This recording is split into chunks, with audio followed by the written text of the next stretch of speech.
So Jamie Whincup starting on pole position. Team Vodafone now representing Holden. Mark Winterbottom bringing up the Ford fight. And this is something else. It's a magical sight in the Middle East. We are under lights and underway in Abu Dhabi. And they spread out all over the place, and Mark Winterbottom sticks his Ford in front of Jamie Whincup and takes the lead into turn one. Great start. Jason Bright stopped on the line. He's gone right back in the field.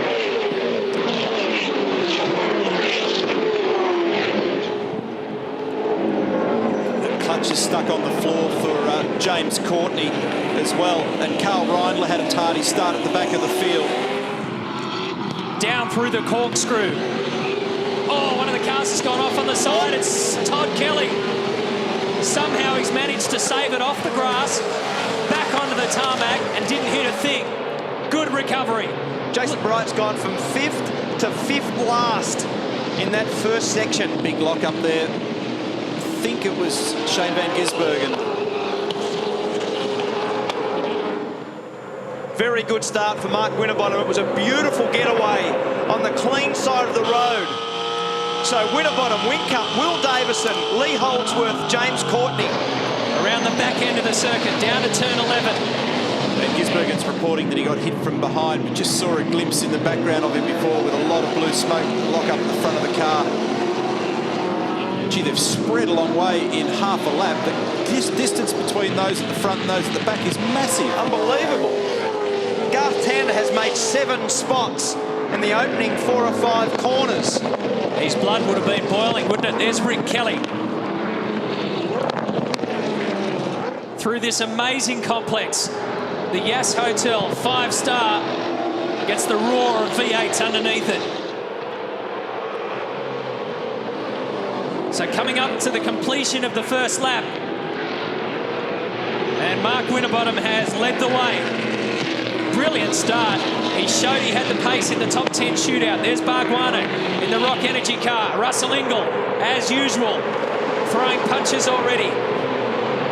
First time around, the order is this. Winterbottom leads Whincup, then Will Davison, Lee Holdsworth, James Courtney, Alex Davison,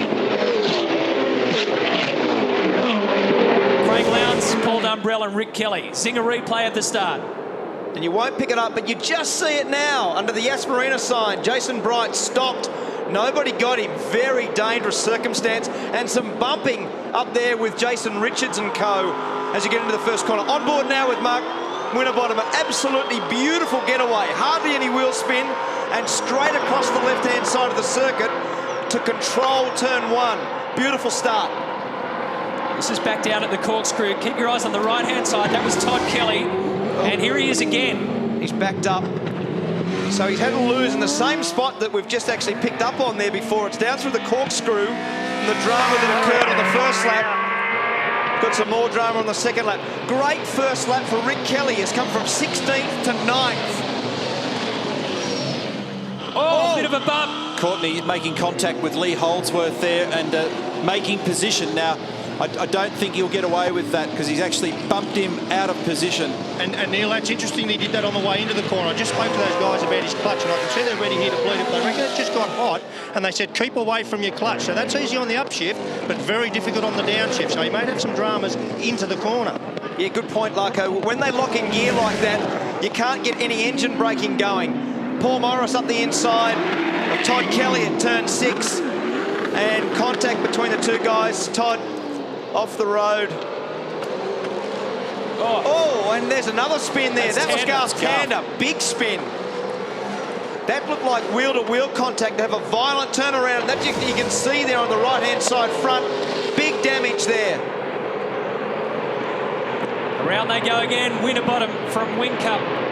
There's Will Davison. Then Lee Holdsworth. So James Courtney has redressed that, I would say. Behind them is Craig Lowndes, then Alex Davison, Paul Dumbrell and Rick Kelly. Jason Barguana has tucked himself into 10th position. Very hectic, guys. This is the sort of circuit, these 90-degree corners where you always have drama. And then down this corkscrew which has been pretty tame in qualifying, as a racing section, has really proved very difficult when the cars are alongside each other. It's a one-lane bit of circuit, but 2 or 3 cars won't make it round. Here we are now at turn 8. And that's smart driving by James Courtney. He obviously knew he was in the wrong there with Lee Holdsworth. He sat back, gathered it together, let Lee get by, and now he can get on with the job of going back to racing. You don't want that hanging over your head for the next 5 or so laps. Russell Ingles, I think he's talking about the front guard on that car rubbing. There's been some contact. He's contemplating coming in at the moment. Holdsworth is the fastest man to the second sector on this lap, and the best lap time's been done by Mark Winterbottom. And Craig Lowndes, very mature start. Here we go on the Zinger replay, and this is the contact that we referred to with James Courtney, who pushed Lee Holdsworth wide, and then afterwards, as Matt said, very mature racecraft from Courtney, who has then redressed the situation on the main straight and let Lee Holdsworth back in front of him. So no further action from the stewards or race director over those circumstances when that redressing has been done. So then they're on with it. And there's a penalty just been issued for Mark Winterbottom for being outside the start box. And there's a 10-second penalty being applied when he comes in and takes his stop. We referred to it at the start, and always those things are so critical. I mean, there's simple mistakes.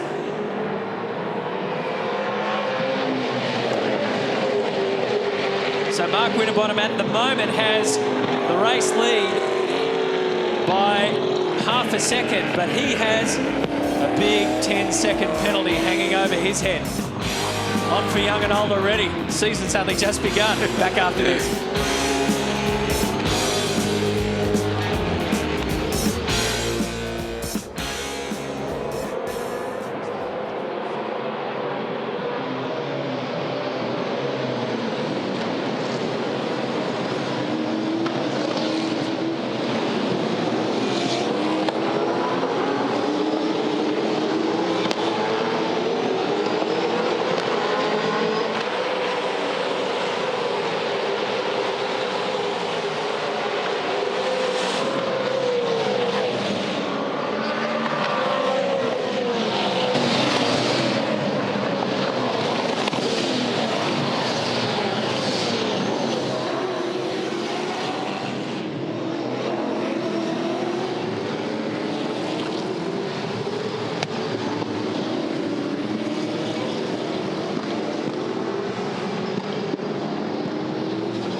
Might have a drink.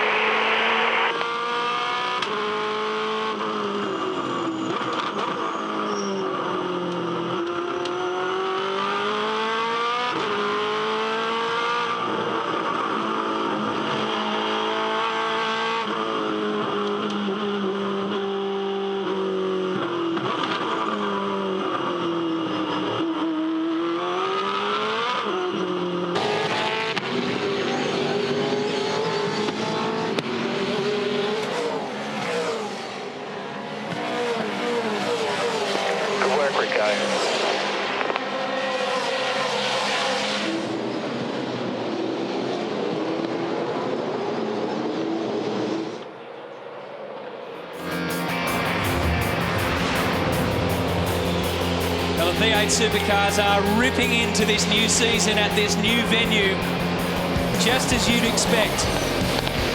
Full of pace, full of fight, and full of drama. Mark Winterbottom is the race leader. He will have to serve a 10-second penalty, though, for starting outside the box at the very start of this race. Jamie Whincup there is second, and Will Davison is third, as it stands on the road at the moment. On I'm down here with an obviously concerned Tim Edwards, team principal down here at FPR. Tim, that rule is quite clear, mate, I've got to say. Why is Frosty stopped outside the box?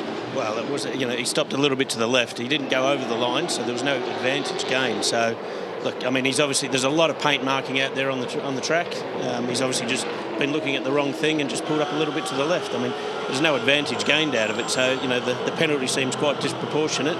But, we have to take it on the chin. There's nothing we can do about it. But it's pretty soul-destroying for the first race of the year to be leading it, and for such a petty thing, somebody has apply that. Yeah, it might be one of those typical ones, mate, where the crime just doesn't fit the punishment. Anyway, thanks for the heads up. No problem. And I've got to say, Tim Edwards has a point there, because there is a lot of paint out there. Remember, this circuit was used first and foremost for the Formula 1 Championship last year. The boxes have a yellow line cut across them as well. And I reckon what Frosty's done is he's lined himself up with the yellow line that sticks out of the box, not the white box itself. Exactly. Pit lane drive-through penalty that's been issued for Paul Morris for that contact that we saw with Todd Kelly earlier. Here it is. Check so that out. You'll see half when a car he goes width to the left. And you'll see when he goes. See the yellow line? Yeah, that's what he's lined himself up with. Yeah, no, that's a good point, Matt. I think that's exactly what he's done. And he probably didn't pay much attention when you come up on the lap that you line up on, and not in the racing form, but on your parade lap, because everyone's standing around there, so you don't really have a reference. Yeah. So when he's come up by himself, it's the first time that you have to park there properly. But again, a mistake that you really can't get away with when the category is so professional. Little things like that, and again, like the drama with HRT prior to the start with Garth Tander, those little mistakes are really costing you a massive amount in this current championship. Don't the cars look fantastic under lights? I mean, I think the preparation and the not just the artwork, but the finish of the cars, this is the best I've ever seen them look. I'll agree with that one. Jamie Whincup is making sure he sticks close by Mark Winterbottom. He would have been told by the team that Frosty has a penalty to serve. Will Davison looks really racy as well in car 22.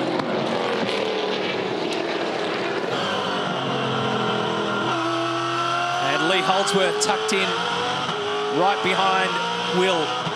So the top 10 is this. It's Winterbottom and then Whincup. Davison, Holdsworth, Courtney, Lowndes, Paul Dumbrell and Alex Davison, who've had some pretty good battles over the last couple of laps. Then Rick Kelly and Jason Barguana. The numbers tell the story out of Jamie Whincup's car number 1 for this lap.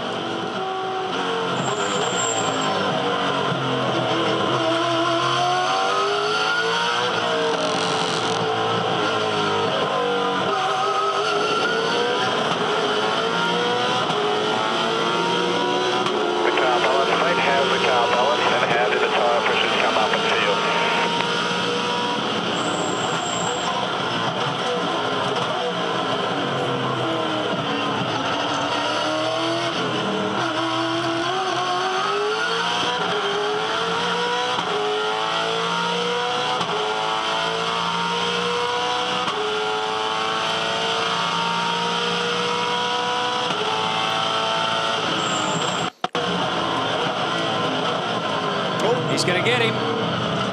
And he has. So, Jamie Whincup gets the lead back. Now, Garth Tander's come into the pit lane, and he's got damage on the front of that car from the contact with Todd Kelly, so they're putting a new front end on it.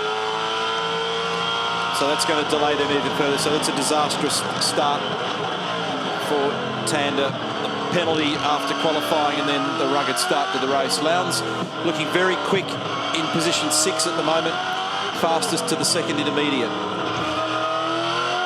And straight away, you can see that Whincup has put a little bit of distance in between him and Mark Winterbottom. And he'll want to put a couple of really good laps together.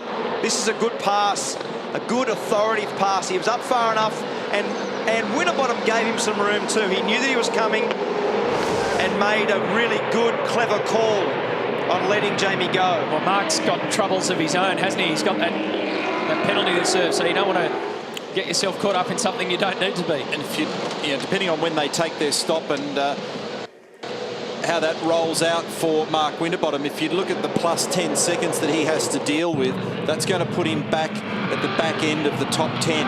thereabouts. So, he's going to have a real headache. So, be interesting to see what Ford Performance Racing do from a strategy standpoint now.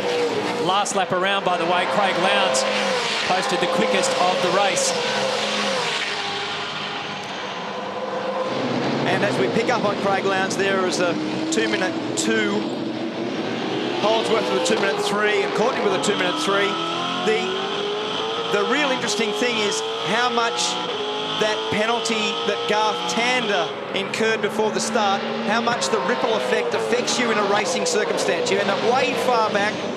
It's not a circumstance that he wanted to be in. He was caught up in all the drama, and then a heap of damage to the front of the car. Yeah, Scaife, and it's even worse than that, because it's not just a matter of firing it in and put a new front air dam on it. That's easy enough, but invariably what happens, it's bent the mounts. The mounts have then pushed that force into the subframe that holds the headlight and all that housing together. So they're still actually trying to fix the thing to the car. What should be a 30-second job's turned into a 5-minute job.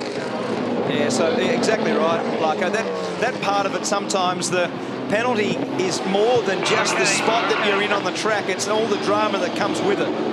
We saw some images before when Mark Winterbottom was in that battle with Jamie Whincup. It looked like the back of the car was sliding around a little bit, and he's confirmed that on the radio back to the team.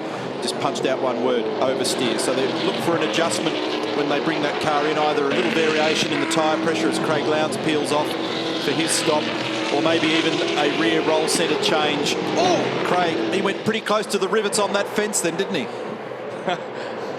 Big slide there for Lowndes on the way into pit lane.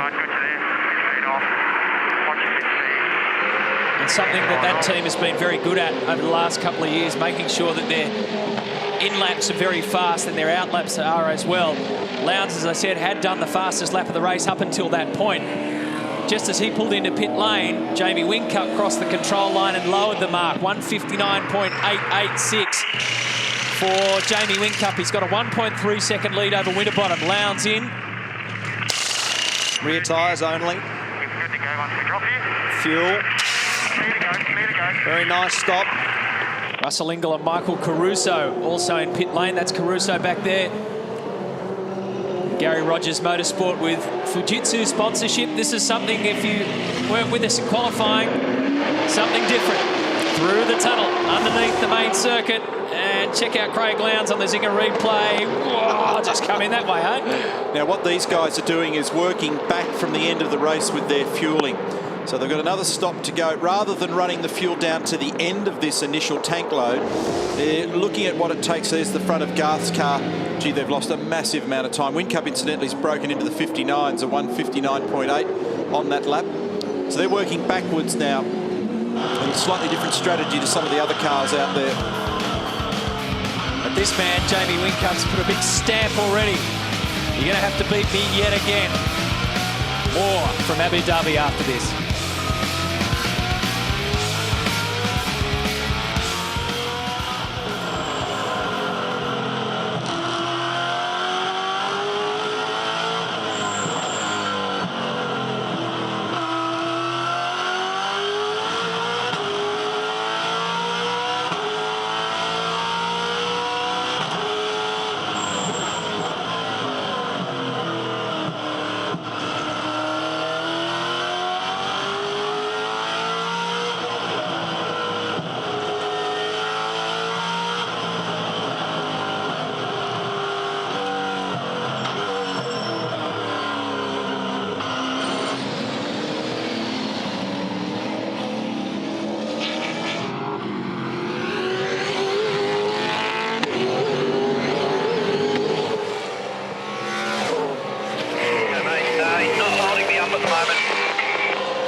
you're going to have to merge. Go, go, go, go, go, go, go, go, go.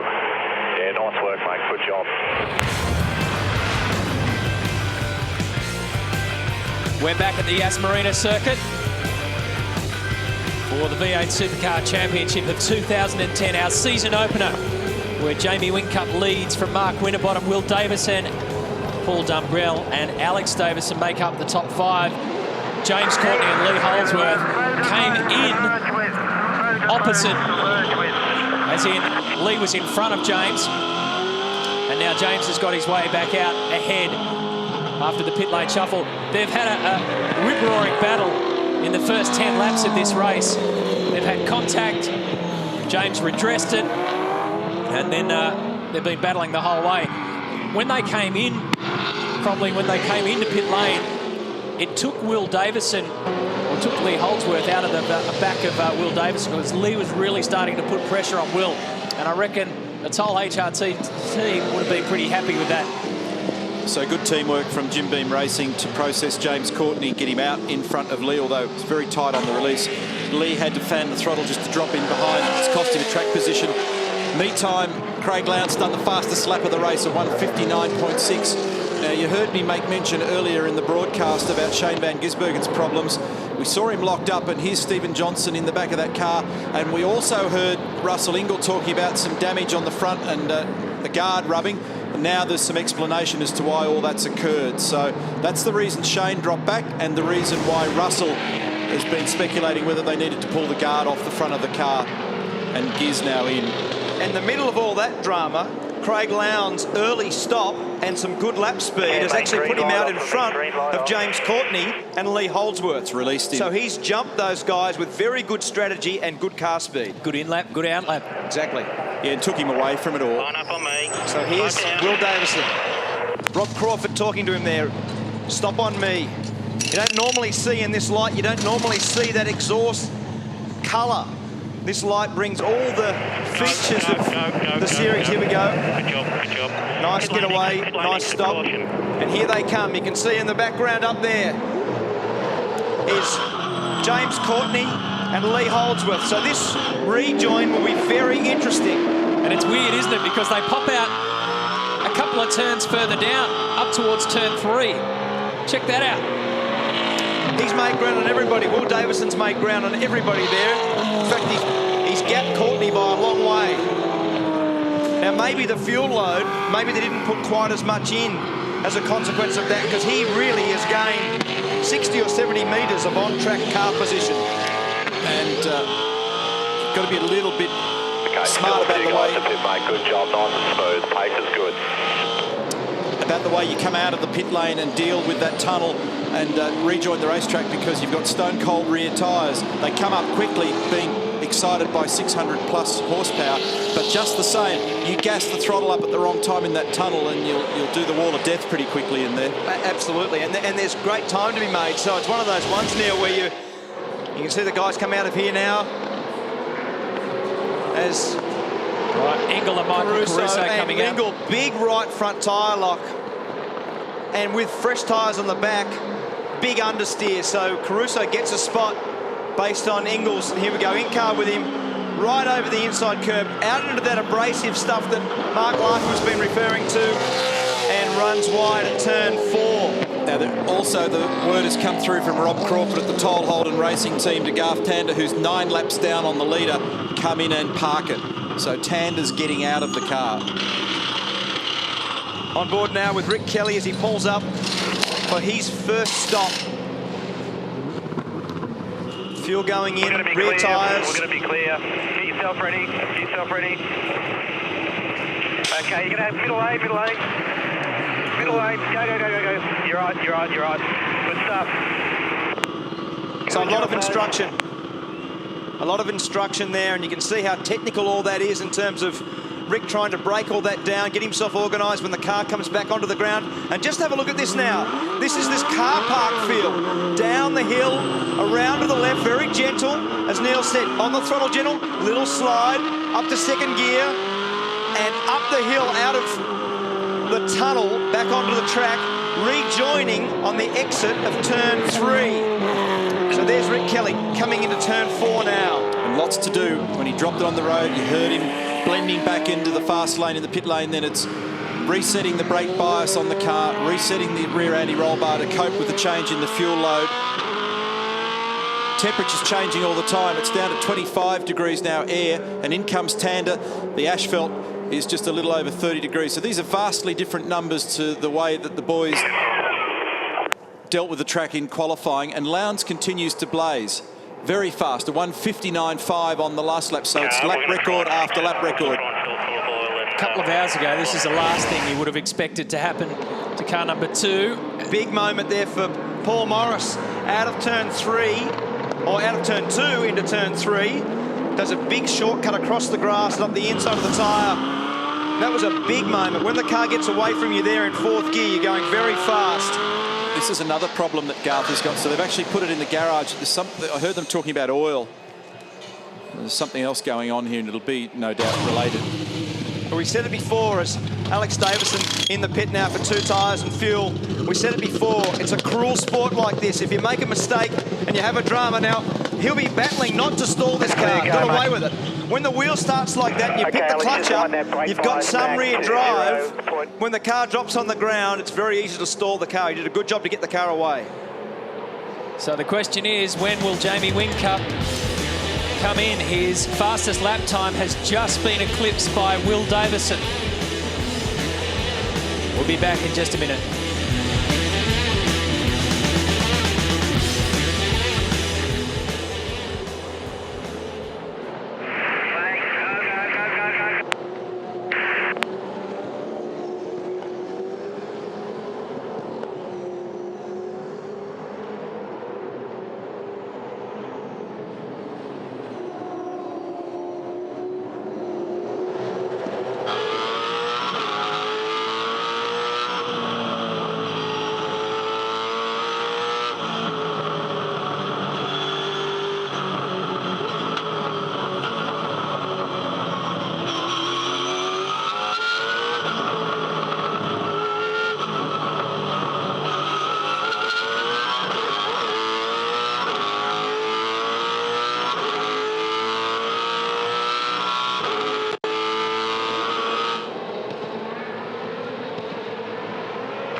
Okay, mate, hit this lap for 4 tyres and fuel. Hit this lap.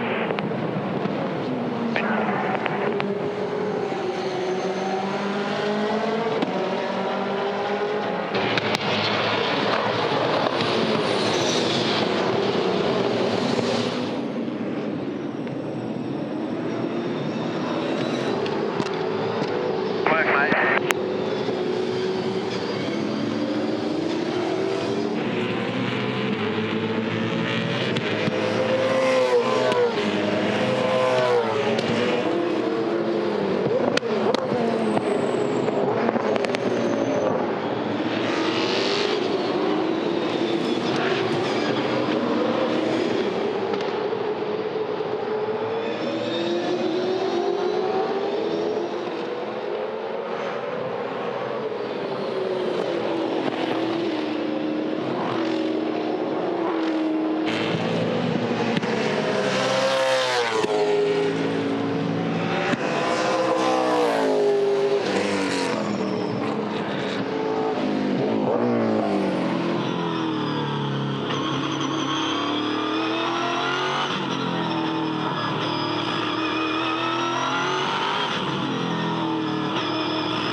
Well, this will be a critical moment in this race for Mark Winterbottom.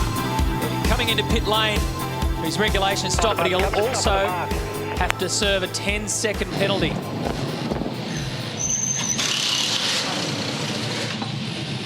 Paul Dumbrell also coming to do his stop. That means Jamie Whincup remains out there on the circuit.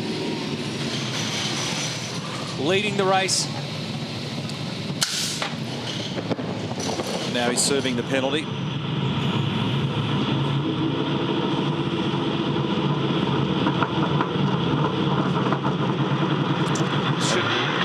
It's a silly spot to put the car controller on that side of the car like that. Should be on the inside of the pit garage end to make the getaway easier. Those little half seconds and seconds sometimes make a huge difference. And look at all the cars out to his left-hand side coming up the main straight. Yeah, once the stops cleanse themselves, it's, as I said earlier, it's going to put him back basically around that 10th of the zone. Meantime, Lowndes continues to be quick at 1:59.3 last lap for him. Continues to drop the lap record here. An interesting thing there is that Holton Racing Team is suggesting to Will Davison that Team Vodafone slightly short-filled Lowndes to get track position. They're saying to Will, just wait because we'll get him in the next stop when they have to put more fuel in. We'll see whether that, in fact, is the case. So that car back out of the garage now of Garth Tander. They've addressed the issue. Well, Will's 4 seconds behind, so at this point of the race, it's not that important. Yeah, hard to know exactly what was going on underneath Garth. I'm not so sure it was a related issue, but they certainly were putting gearbox oil in there. They were mucking around with oil lines connected to the bell housing. So it may be an unrelated issue, but geez, well and truly out of this one. Whincup has entered pit lane. And so basically they've used all of their 75 litres of E85 and he's on reserve coming in. And based on our numbers, 48 seconds with a rear tyre change only will put him out only just in front of Craig Lowndes based on a 49-second gap between those two cars. It'll be line ball between them, yeah, depending on how efficient this stop is and how quickly he gets out. So once we drop you, you're all clear. He was 41 seconds clear of Fiore and another 7.7 seconds between Fiore and Lowndes. Dean's now come in as well. All good, mate. Nice departure. Look Look for the other car. I think that was it on the right-hand side of screen. Now we stopped longer than a lot of people, so we'll come out amongst other people. So there goes Craig Lowndes. There's Will Davison. And here comes Jamie Whincup. So Lowndes now leads the race. Positions corrected. Davison second. Whincup slots into third. Behind him is James Courtney. And Mark Dutton saying to Jamie Whincup, we're on a different strategy to these other guys. Don't panic, just keep your head down. Because the alarming thing from a driver's standpoint is you've done a great job, you've worked hard, you've got to the lead of the race, you come out and you go, oh, what have these blokes done to me? How did I lose all those spots? Position 3 on much shorter fuel strategy. Nice work, mate. Head down, smooth and consistent. So Mark Dutton continuing to reassure Jamie Whincup about what they're doing and the difference in the strategy. But as Neil said, it's very easy under that circumstance when you come out to try too hard because you've gone from first to third, and based on that, easy to make a mistake. And it means that Mark Winterbottom, as you said, Neil, would be towards the back end of the top 10.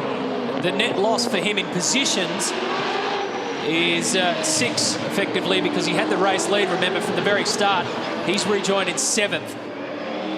Doing our fuel numbers, Matt, they've filled that car of Jamie Whincup's. That's absolutely full to the brim to get as far as they can. Now, Scafey, I don't know if you've got the brains trust sitting up there next to you, Ross Holder. I just wonder, now the pit stops are all behind us, I see Russell Ingall was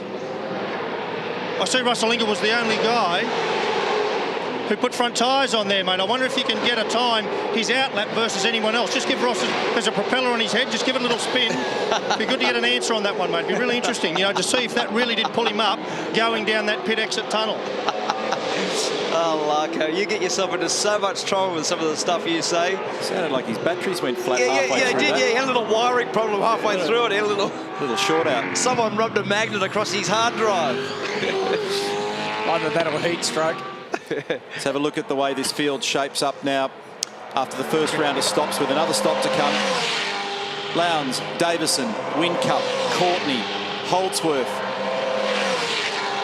Then a gap to Alex Davison. This is 6th. Here's Mark Winterbottom recovering from that penalty just in front of the sister car, Paul Tumbrell. Rick Kelly for Jack Daniels, then Shane Van Gisbergen. Stephen Johnson is 11th.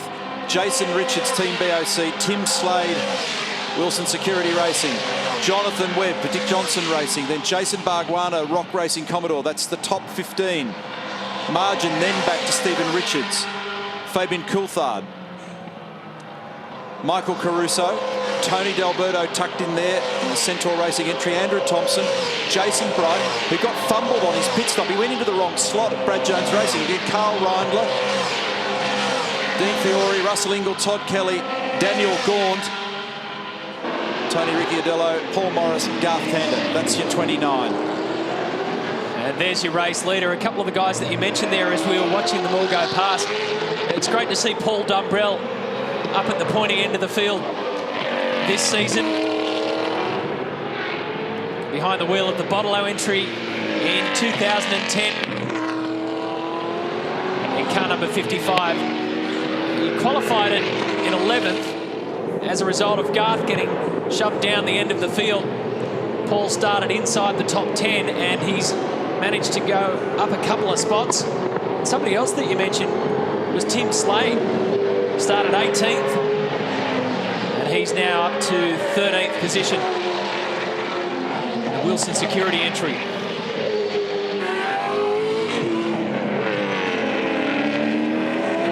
Pick up by Jamie Whincup in 3rd position on a different fuel strategy, driving the car very accurately. He's driven very well. He's driven very well all weekend. James Courtney there using all the road. It's very important to get onto that straight leading down into turn 8. It's a big long run up to 5th gear and a heavy brake for this very slow left-hander. You can see that front brake disc glowing under absolute duress at the end of the straight. And then another major burst after turn 10 down to the fastest section, 265 kilometres an hour, having a great battle with Lee Holdsworth in the Fujitsu Racing Gary Rogers Motorsport entry. Yeah, 2 young guns going right at it. James became a father for the 2nd time last month, little boy Cadell. So congratulations to James and to Carrison. Lee Holdsworth also had some celebrating to do as well. Not only did he sign a new deal with Gary Rogers Motorsport, but got married. Got married as well. It's always slowed Crompo down, that sort of stuff, but that doesn't look like it's hurt Lee at all. Neil didn't say anything. Leave him alone. It's a new year. It's a new start, a fresh beginning. We'll get into him after the break.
Nice little nudge. Run me around.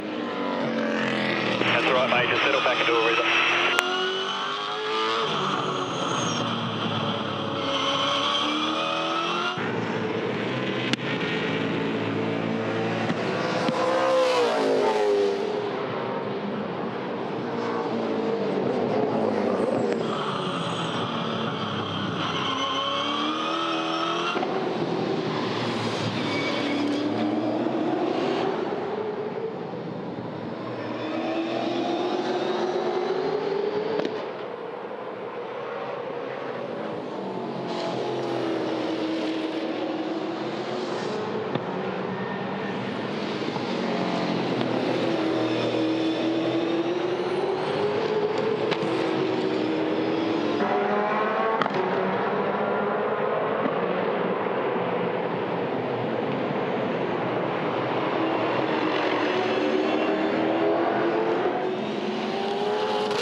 We're at Abu Dhabi for the season opener of the V8 Supercars, and we've got a race on our hands, folks. Craig Lowndes leads us.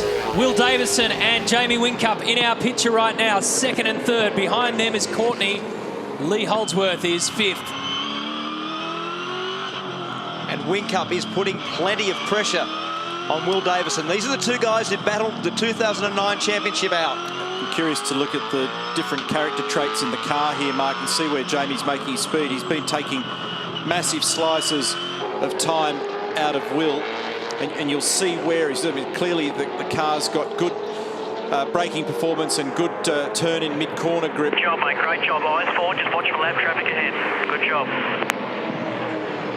Oh, he's having a look. That's hard to pull off down there at turn one.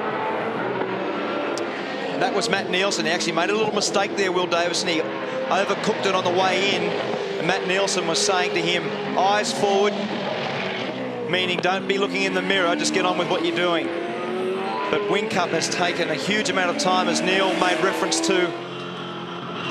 And his speed at the moment is probably in excess of half a second a lap better than Will Davison. And Jamie came in on lap 16. Will came in on lap 11. Had a chat to both of these guys before the season started. You couldn't get any more opposites. Nothing's changed for Will. They actually went and had their test day alone.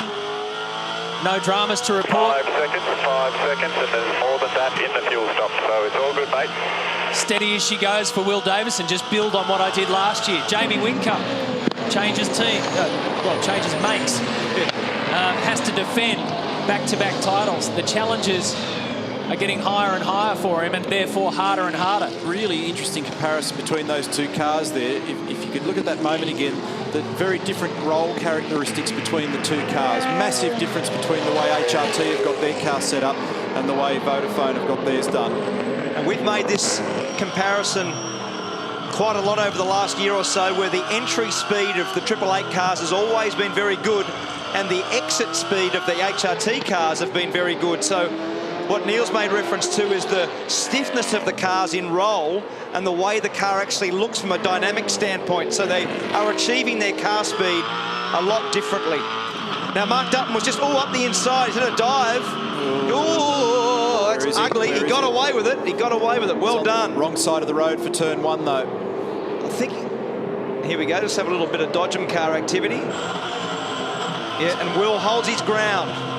So he'll be trying to do the crisscross now. They've had a touch. I was about to say he'll feed him out across the AstroTurf there. It's a bad place to be on the wrong side of the road on the exit of turn one. Now Mark Dutton's counselling Jamie. Long race, we've got better fuel strategy. Becomes a nail biter now, because this stuff, if it goes wrong, can end up with bent steering and guards on tyres. It's really hotting up. Whincup getting impatient. Davison wants to fight. That was a board copy. That wasn't a... Yeah. That was, I'm not very happy with what you're telling me, Mark. Let me get on with racing. That was, I hear you, but I'm not really listening. Exactly. Not really comprehending. But what Mark Dutton's saying to him, with a bit of bodywork damage there, a little rub, is you've got 5 seconds. In the pit stop that's about to come up, you will get a 5-second gain on Craig All Lowndes. eyes on you. He's not going to let it go, though. Yeah. The racer in him He's will not let running it go. way too hot. Will Davison, big mistake. And almost gets gobbled up there by Courtney. Ran in there way too deep. That could have been really ugly for Will Davison. And good defensive driving from James Courtney. I'm down here with Simon McNamara, the Holden Motorsport manager. Firstly, Simon, well done getting 888 on side. That's a real coup for you. You've been quite outspoken about Holden's chances this year. I think rightly so. Just tell her where you sit on that at the moment. Oh, look, we thought we'd just get the best 2 teams in the country, and we've got them. And as you can see by what's going on tonight, we're having a good old fight for it. So it's good to see it. I'm getting a bit nervous, to be honest. So that's my next question, mate. How the hell are you going to manage that, what I'm just seeing on the track there? I think if you look at the professionalism of both teams, that, you know, this sort of thing is great. It's great for the sport. It's great for our brand. And it's great for our fans. They're really happy that Craig and Jamie are home. Roland and his team are professional. You know, these guys have been with us for a long time, and they're the pinnacle of the sport. So, as it stands, 2 best teams fighting it out. We love it. And probably the harder thing to manage maybe the relationship between Roland Dane and Tom Walkinshaw. I know they don't send each other the Christmas cards. How do you do that? Oh, it's not a problem. We all sit down, have a cup of tea and work it all out. Well done, mate. Good on you. Meanwhile, there's an awesome Ford v Holden battle going on here because James Courtney is just all over the back of Will Davison. But as you would have seen, it wasn't easy to control. And James is right on the edge of losing it completely. Gee, there was a couple of heart stoppers in all that. And it gives him a little flash. There's a little light flash going up there.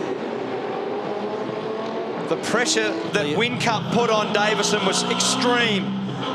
And James Courtney threatens to do the same thing. This is the section that Will Davison ran wide at on the previous lap. And here comes Courtney. Here he comes.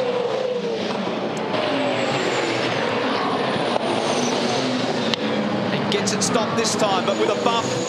Only just. Absolutely, and Lee Holdsworth sitting there taking note. He needs to just hang off this group just a little bit because he'll probably get, as we pick up on Courtney's heart rate at 196, it's all happening. And expect to see Craig Lowndes in the not too distant future. Remember, he pitted early, took himself out of sequence. That will reveal the lead again to Jamie Whincup.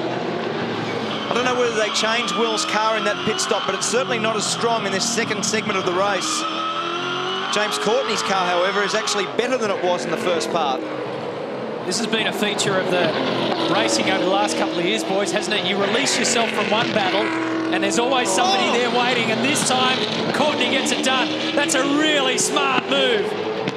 Absolutely fantastic pass. And you would not have picked the final corner to be a genuine passing spot without it ending in a crunch, and he got it done.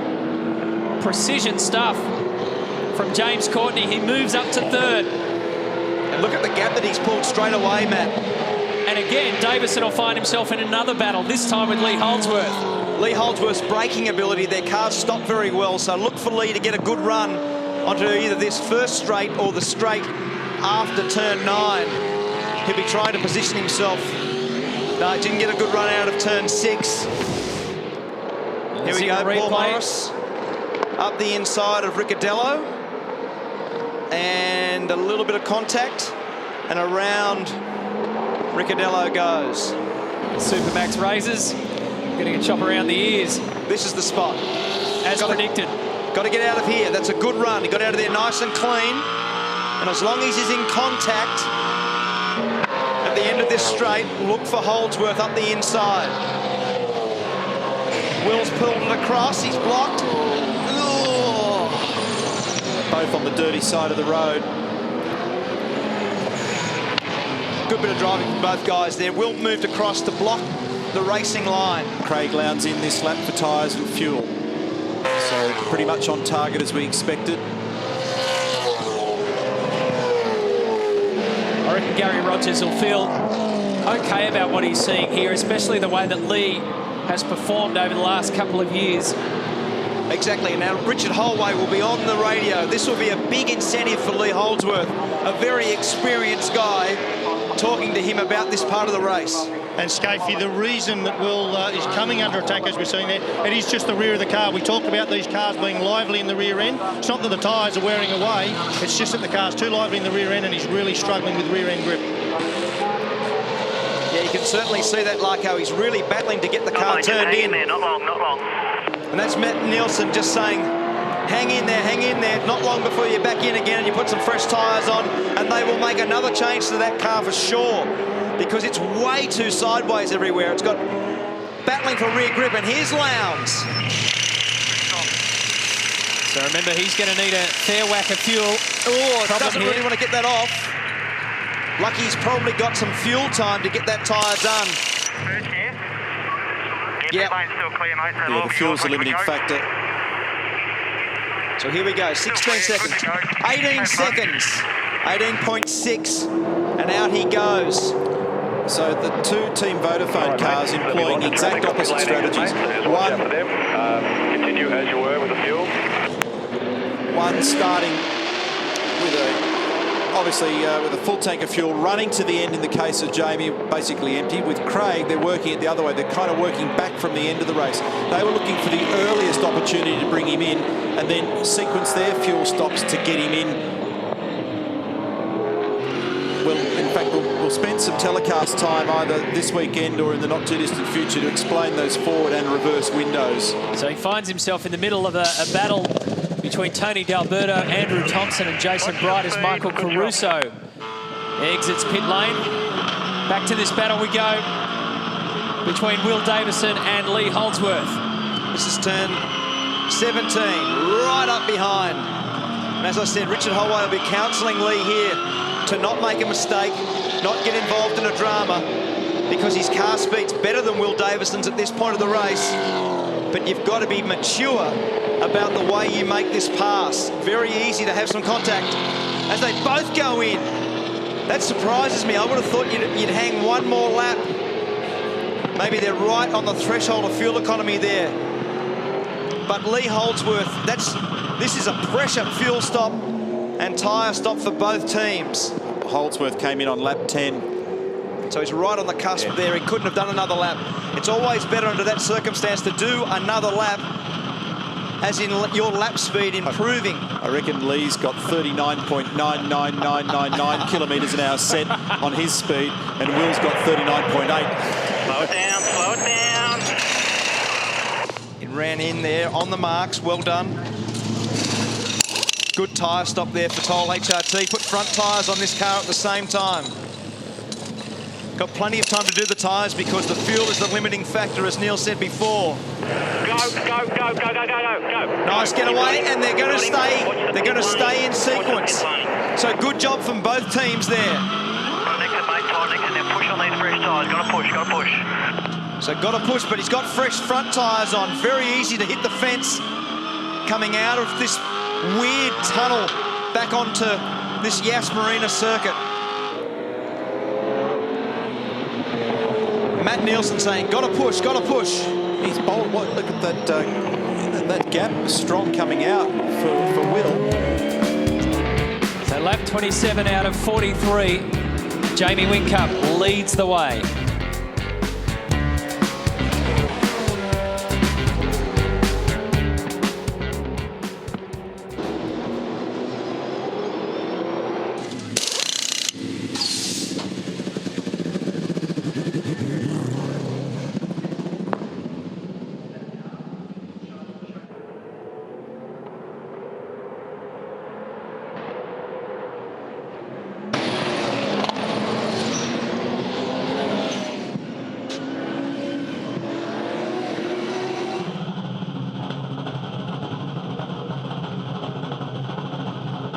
Make sure you're on the marks, please.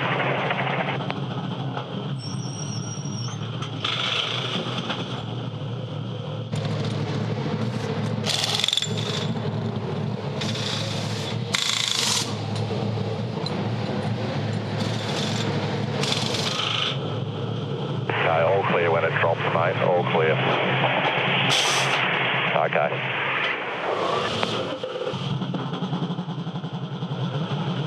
Okay, you're right. Just 4 cold tyres, and you'll have to watch for cars on the exit.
Lap traffic ahead, caution, lap traffic ahead is Morris, caution, Morris, lap traffic ahead.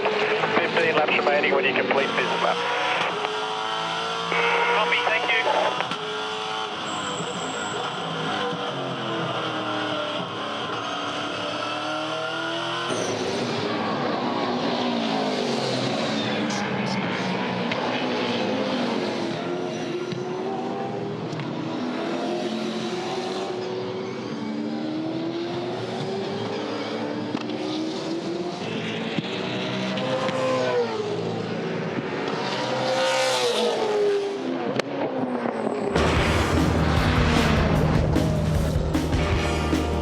Well, this battle is quite extraordinary here between James Courtney and Lee Holdsworth.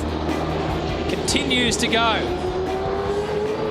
And they're racing for position, all right. Jamie Whincup is the race leader on a different strategy to his teammate Craig Lowndes, who's already had his second pit stop.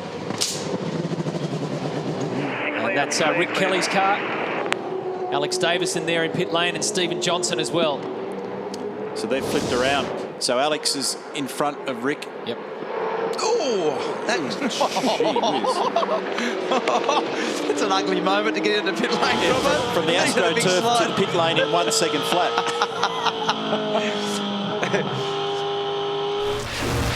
Check out the highlights of this race. Now, that start that you see of Mark Winterbottom starting to the left-hand side of the white box where he should have been straight in there, ends up costing him 10 seconds. He got the race lead straight off Jamie Whincup. That was a crunch of 3. Johnson, Van Gisbergen and Russell Ingall all involved. Paul Morris tagged Todd Kelly at the bottom of the corkscrew, and Garth Tander got spun around as well. Remember, Garth started from position 29 after an infringement in qualifying. As we mentioned, Craig Lowndes operating on a different strategy to his teammate, came in a lot earlier and came in heavy too. Big lock-up for Russell Ingall. Jason Bright here in the trading post car came in, went, whoops, sorry, wrong box. That's what happens when you change over mid-season, at the end of the season, doesn't it? And some enthralling battles from these guys. Whincup against Davison. They made contact, but they always race fair, these two former housemates. And then Will goes wide, and after that, everybody was trying to pick Will Davison off.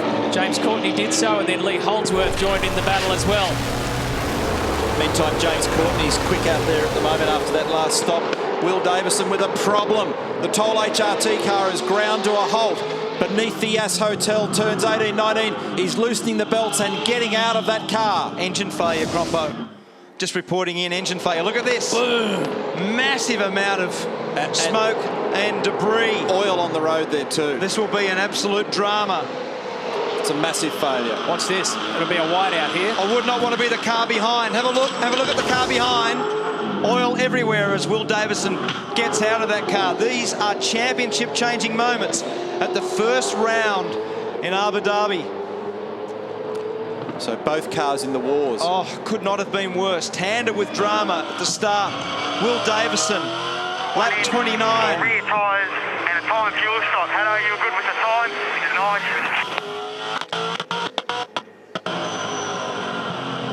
And meanwhile, it's a completely different story for the other Holden team of Jamie Whincup and Craig Lowndes. Sparky's going to call you off. You good with that? Nice. So Time fuel stop. Time fuel stop. Rear Righto, tyres. brother. Got you there. Pit load's all ours, mate. Looking good here. We've got you for rear tyres and a really quick fuel stop. We'll get you back out there and win this one. Watch your pit speed. Tybo's got you there. Nice and steady into the box, Haddo.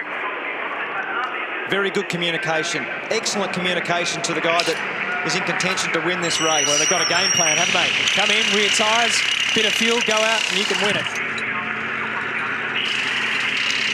Nice, slow. First year. You're clear to go when we drop you. All yours, brother. Have Beautiful fun. getaway. Beautiful getaway from Whincup. Another thing that's noticeable about these guys' departures is that they're driving away cleanly and a lot of others aren't. So whether it's the way the drivers are doing it or the way the engines have been mapped in the low rev range with the pit lane speed limiter on, I don't know, but they appear to drive away very nicely. Well, even now, converting from Ford to Holden, to have the mapping done on the engine as well as it is, Neil, is very, very good. Shane Van Gisbergen's also looking quick out there at the moment. Fastest man in the race so far. Just on a 1:59.1. That's pretty close to the fastest we've seen. So Mark Winterbottom and Jonathan Webb are 1 and 2 on the road, but both of those guys will have to complete another pit stop. So it means that Team Vodafone at the moment are effectively 1-2 for this race.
Put me in position, mate. What am I doing when I come out here?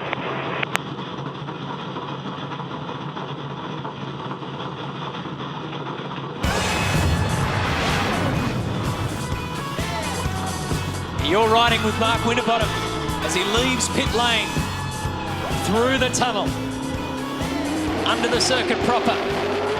A little spy cam in there, make sure we know exactly what he's doing at all times. The question is, where does he rejoin?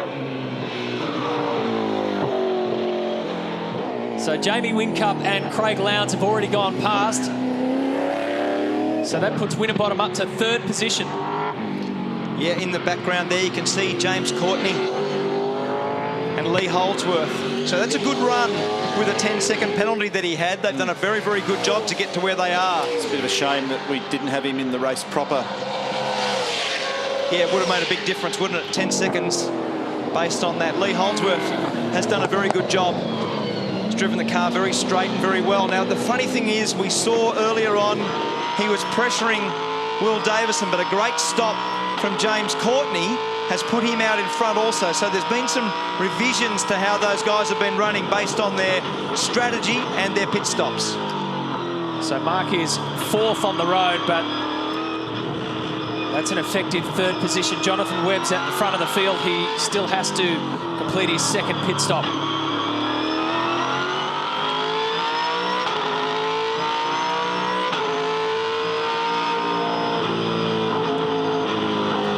you'll find in this race now is that with Whincup effectively leading, there he is, effectively leading from his teammate, Craig Lowndes. He's got a 7-second lead over Lowndes.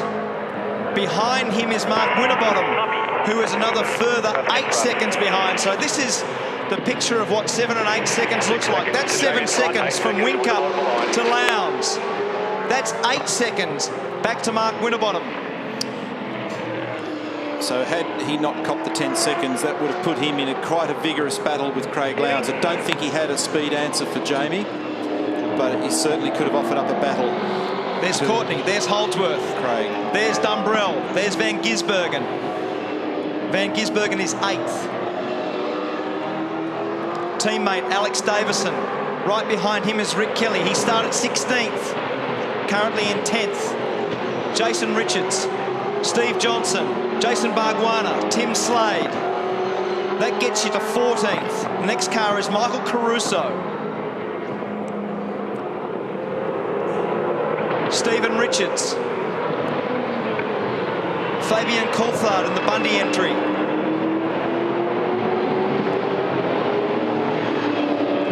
Jason Bright for Trading Post Racing. Behind him, Tony D'Alberto. And a very damaged Garth Tander in last position.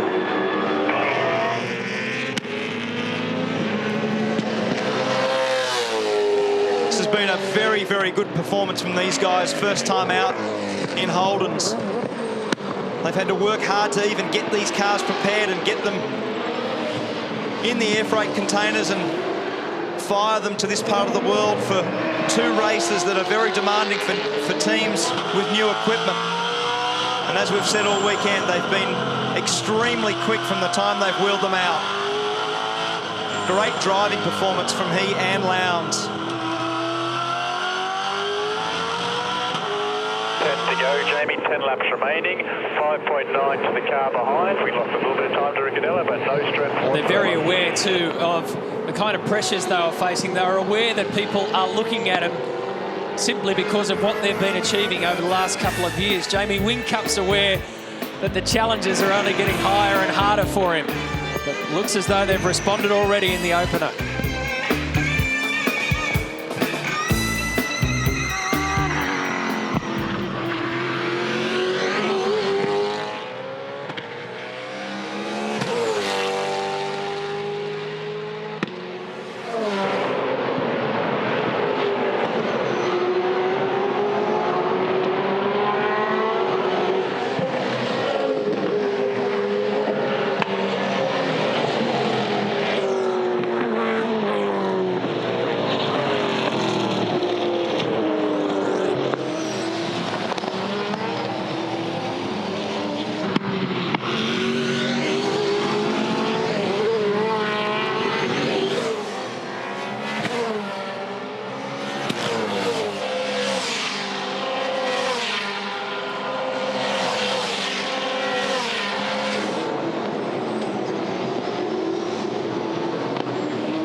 Welcome back. We're zeroing in on a pretty handy battle involving Jason Richards, car number 8 for Team VOC, and Stephen Johnson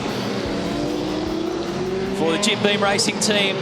11 and 12 the positions they're fighting for, but with Jonathan Webb pulling into pit lane, he was leading the field, but now he's come into pit lane, so the order will be corrected and everybody will go up a slot, and that will put the official race lead back in the hands of Jamie Whincup. It's a nice pretty hard races, both these guys. Croppo. I mean, Jason Richards and Steve Johnson always, you know, press on hard in the races. So this battle that they're in right now, which is 12th and 11th and 12th, it's only with 8 laps to go. It'll be an interesting exercise into who can make their rear tyres live and get away with this last section of the race. Quite a nice recovery for Jason Richards in this brand new car after the Tander exclusion. He started out of position 19. And you're right, a couple of very well experienced racers, these two guys, and you can see the damage on the front of Stevens' car from that incident that we replayed from early in the race that involved Shane van Gisbergen and Russell Ingall. Another car that's just lurking on the back of those, we're seeing glimpses of the black and red car, is Jason Bargwan and the Rock Racing Holden Commodore. He's joined up with the Kelly gang this year, and that's Tim Slade in behind, who was with Paul Morris Motorsport and is now Wilson Security Racing, a car prepared by Stone Brothers. And both of them are doing a good job. Very good job, yeah. I mean, Barge was actually the fastest of all the Kelly cars in qualifying, and Tim Slade has been a pretty mature first run for Stone Brothers Racing in that new entry. In the Super Cheap Auto Garage, Russell Ingall looks like he's just getting out of the car. He sustained a bit of a hit right at the start of the race. He's been pressing on. Looks like it might be steering or possibly front upright damage. It's taken its toll. He's over and out. Oh. Well done, boys. Yeah. Well done. To thread those two cars through there side by side and not swap paint was credit to both of them. Very, very good.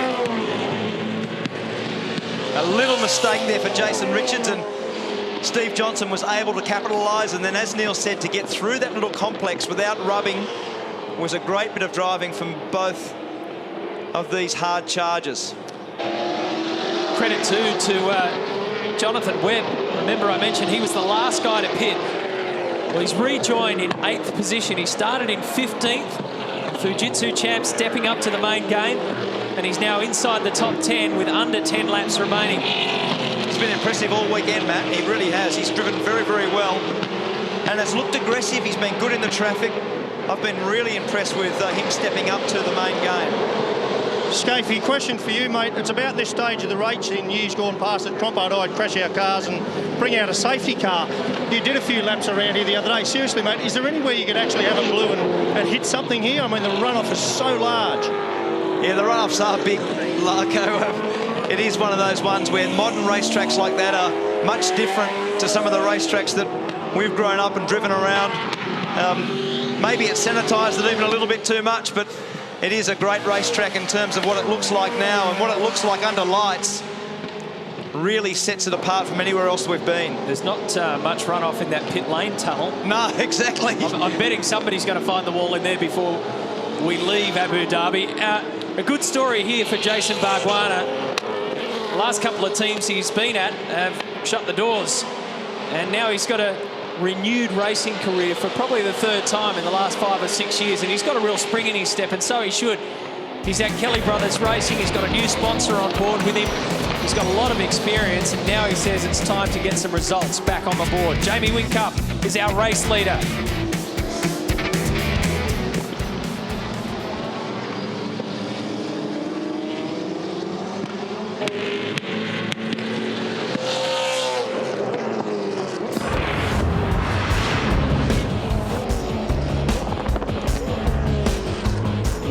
We're back at Abu Dhabi, 7 laps to go in the first race of the 2010 season, the first of 26. A spectacular Yas Hotel, all lit up. Cars look awesome, don't they? The track is just simply spectacular. The racing's been brilliant. Seen some good solid moves. But at the front, it's a Team Vodafone double. Whincup and Lowndes now representing Holden. Mark Winterbottom has had to fight his way back through the field against a penalty. He's done a good job, and he'll set himself up, Frosty, for a good effort tomorrow. And Todd Kelly has the wobbles. It's broken a steering arm. Got it on TV, mate. Just see if you can get it back to the pit. It's broken a steering arm there, and you can see the right-hand front tyre wobbling. Relate to what happened really easy, okay? So as Todd comes back in with that car, they're just trying to coax him in without damage. So Paul Morris in the Castrol Edge car. Paul Dumbrell, and this is also a noteworthy performance that we wanted to get to. 6th place at the moment, changing teams across the summer, having been in the Walkinshaw camp at Clayton, gone up to join the guys at Campbellfield, Ford Performance Racing, Rod Nash Racing, Bodlow entry, adapted very well, racing hard inside the top 10. Well and truly, he's in a big battle with Shane van Gisbergen. They're disputing 6th and 7th at the moment.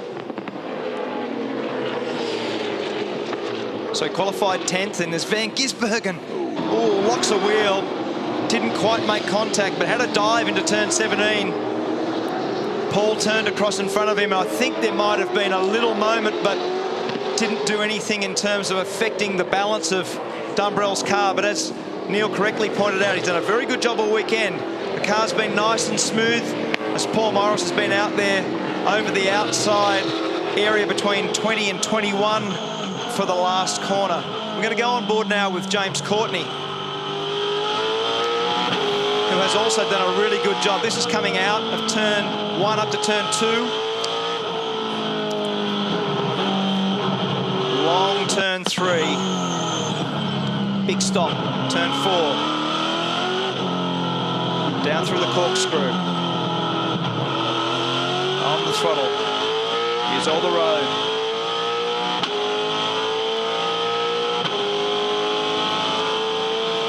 James is having a little rest there, just relaxing his left arm. And remember, we saw heart rate up around the 190, mid-190s, so you need to have a little rest when you've been working that hard for that long. First gear, he's using second now, so they've been using first there all weekend. Late in the race with a bit of tyre wear. Pretty smart move to use a higher gear in some of those corners where you can get away with it. Up to 6th gear. Big brake, heavy brake. Back to 2nd gear. And this is the little complex that we saw Jason Richards, Steve Johnson drive through together. Not much road there. 2nd gear, and then have a look at this part now. This is the best section. 3rd gear, 4th gear. This is 15, 16, 17. Off the throttle, keep it balanced. Use all the road. And back to 2nd. Again, some guys using 1st here, but James in the race now using 2nd.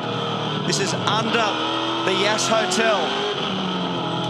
Through turn 19. This is where Lowndes spun in qualifying. Uses all the road. Nice job. 3rd gear through turn 20. Again, right out to the outside. Back to 2nd.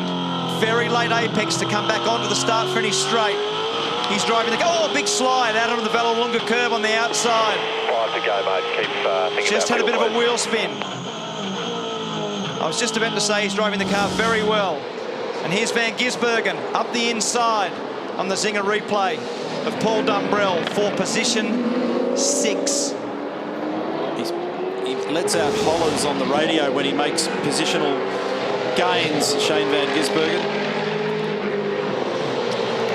This is Todd Kelly's car down here. They're just changing the front steering arm. Have a look at this. This is the one they've just pulled out. So a lot of different busting up of the front steering arms, but never this one. This is the rod end that screws in the end. Look at that, just busted it wide open.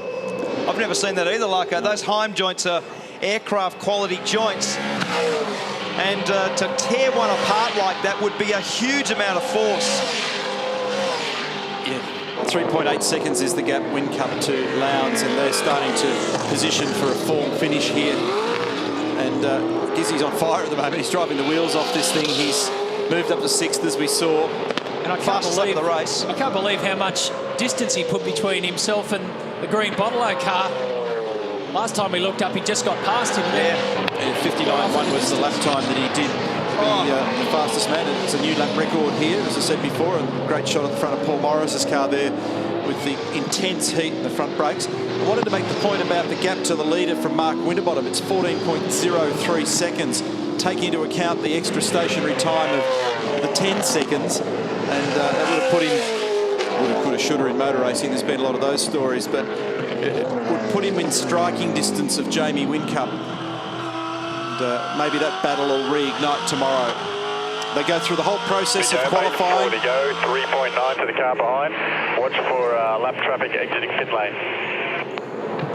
Again, this communication, Mark Dutton's been very good with him all day. It was clever from Dutton there too. He said 3.8 to the car behind. He didn't say 3.8 to your teammate. Have a look at the line that he uses there. We'll pick up on that as the weekend goes by, but the turn-in point for turn 3, Neil, he runs it right across the inside, much further than anybody else. And they've warned him about it on the radio too, because if he gets too hungry there, he'll raise eyebrows in race control.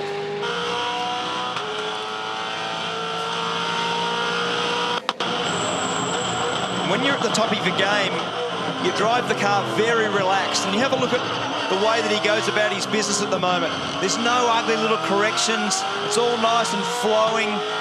There's no weird little moments, and we saw in qualifying how committed he was, Neil, but in the race, he has been ultra professional in the way he's gone about this. Even those gear changes, to get those early gear changes done. Let's have a look at turn 2. So when you come out of turn 1, you come up around this fast left at turn 2, and just have a look at the way he turns the car to the right. Way inside of anywhere else. Anybody else in the field is probably more than a car width to the left of where Jamie puts the car there. And what he does is he makes that gain on the entry to the corner that you've been making reference to, Neil. This is for positions 9 and 10. Alex Davison leading Rick Kelly. The other remarkable thing about when you look at what Jamie's been doing over the last couple of laps, how you create your own luck, he's got nobody around him at the moment. You can go all the way back through the field behind him, like here, and you'll find Davison's got Kelly on him. Behind them, there'll be another battle brewing. There's people everywhere. Exactly. But all of a sudden, with just a handful of laps left, the race leader has control of his own destiny because he's got nobody around him. And they've been on different strategies. Neil's made the point about the forward or reverse strategies from fuel, but the reason the team have done that is to separate Whincup and Lowndes and run them at their best. Both guys have done a 59.33 and a 59.32, so their ultimate speed has been very similar, but their strategy is totally different. Back for Rick Kelly, Cam. This is on Rick's helmet.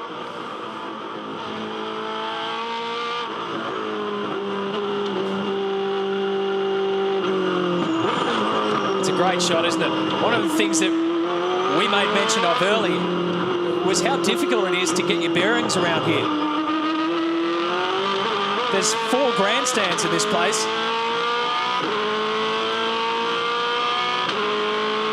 All the runoffs look the same. Jason Bright's come back into the pits there, so something's gone on with the trading post entry. There it is, top left-hand corner of screen. Pity 2 for Jason Bright because he was good in qualifying, started in 5th position after qualifying 6th, courtesy of the exclusion of Garth Tander. And this view here just shows you how busy it is, how violent it is, how little room there is to view out the front of a V8 Supercar. They've given Jamie Whincup an official warning about turn 3. Kind of thought he was taking the mickey a bit there, because when you see the car positioned that far off the racetrack, and this year the code of driving conduct notes are much more specific about the definitions. For example, the definition of the racetrack is absolutely the bit between the 2 white lines. Look at those discs. They work hard at this place. Great shot on the Zinger replay. That's just after the section that Neil's referring to. He's at turn 4. Going down through this corkscrew. He's been very good at this last section of it, turn 6. He was extraordinarily good in the qualifying run. Used more road than anybody else and got onto this back straight faster than anyone else in the field.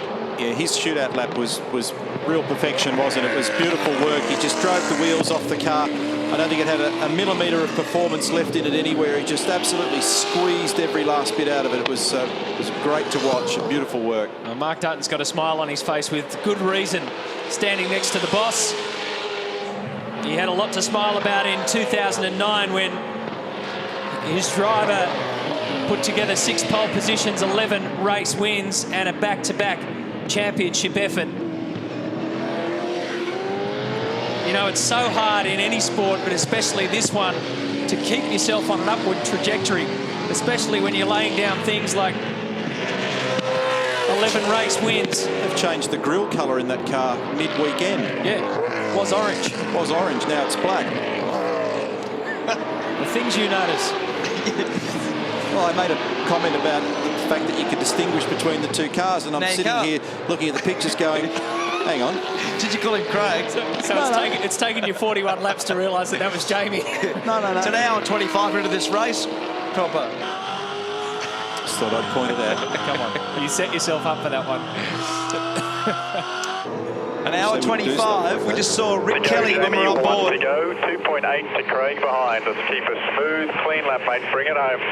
A couple of things here. Craig has got about a second back on Jamie, but interestingly, the last time we checked in, Mark Winterbottom was 7 seconds back from the race lead. He's now only 3.7 seconds, and you can see there he's now in the rear vision of Craig Lowndes. So the back-end speed is very encouraging. The starting speed was very encouraging. Everything was going right for Mark Winterbottom, except for that 10-second penalty. And he is trying hard. You look how hard he's trying. He's using every bit of road right at the end of this race. Winterbottom is the guy who is pressing on the hardest. A lot of marbles on the road there. For the control tyre is not noted to be a soft tyre, but there's quite a bit of rubber debris on the outside of the racing line there. I was just saying before, Rick Kelly, the heart rate come up 196. We also saw James Courtney through this race, or go to reserve. That was a little go to reserve from Mark Dutton there. You don't need to have a fuel drama at this point of the race. Running it tight, aren't they? If you've gone to reserve. 3.9 litres a lap is the burn. They get lighted to the tune of about 3 kilos a lap, so they'll get home, but it'll be tight. Well, Lowndes is closing in on him. It's only 1.1 seconds now, the difference. So it's getting tighter at the top three.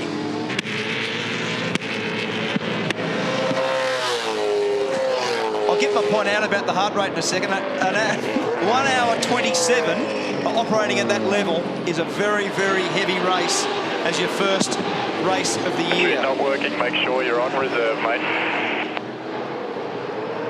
That's form finish coming up. That's the third time that Mark Dutton's asked Jamie to make sure and clarify that you're on reserve.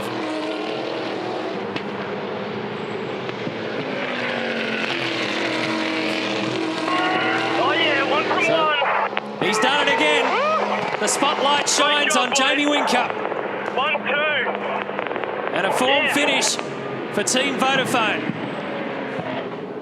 Moving across to Holden, they deliver in the first race of the season. Mark Winterbottom flies the flag for Ford in third spot. Well done, guys. Well done, guys. Craig, you need to really roll out of it. You need to really roll out of it.